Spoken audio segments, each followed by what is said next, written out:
जय श्री राम। अबरी के बार बकस मोरे साहिब, जन्म जन्म के चेरी है। संत दरिया साहब जी का ये पद है। संत दरिया साहब जी प्रभु से प्रार्थना करते हुए कहते हैं कि हे साहिब, आपकी बार मुझे क्षमा कर दो। मैं तो जन्म जन्म से आपकी दासी हूँ। मैंने अपने कपट व्यवहार को परिपूर्ण रूप से त्याग दिया है और आपके चरणों में अपना हृदय अर्पित कर दिया है। मैं इन माया प्रपंचों के होने के कारण अबला कुछ नहीं जानती और ये प्रपंच प्रीतम आपसे मिलने में बाधा उत्पन्न करते हैं। तब बेचारा जीव इनके हाथों बेबस हो जाता है और जब हम एकाग्र मन से देखते हैं तो पाते हैं कि हम इनके फंदे में फंसे हुए हैं। और जब ज्ञान चक्षु खुलते हैं तो वह शरद के चंद्रमा के समान शीतलता प्रदान करते हैं, अर्थात मन को शांत कर देते हैं। संत दरिया साहब जी कहते हैं, तब हे प्रभु, इन प्रपंचों को लांग कर दिव्य दृष्टि के प्रकाश में आपके दर्शन होते हैं और वह सब दुख सुख का से उठकर आपके दर्शन सुख जीव को अनंत प्राप्त कर लेता है। वो दुख सुख से ऊपर उठ जाता है जब ऐसा भ्रम मिट जाता है। तो आइए इस सुंदर पद का हम श्रवण करें।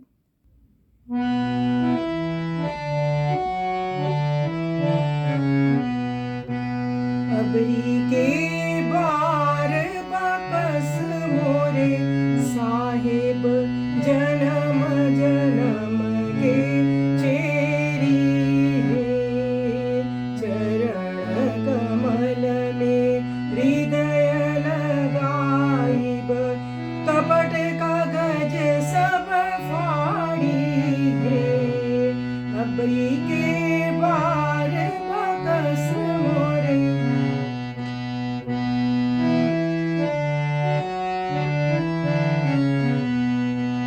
मैं अब लाग छू नहीं जानो, पर पाचन के साथ है।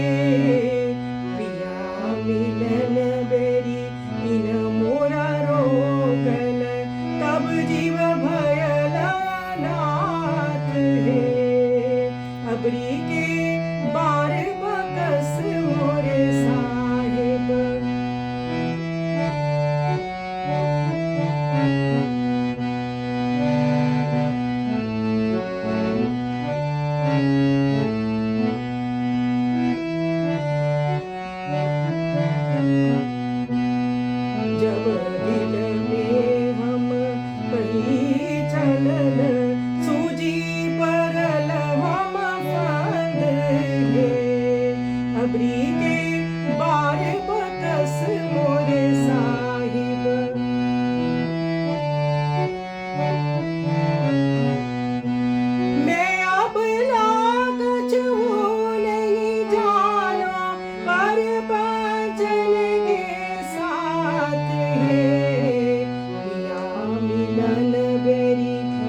अबरी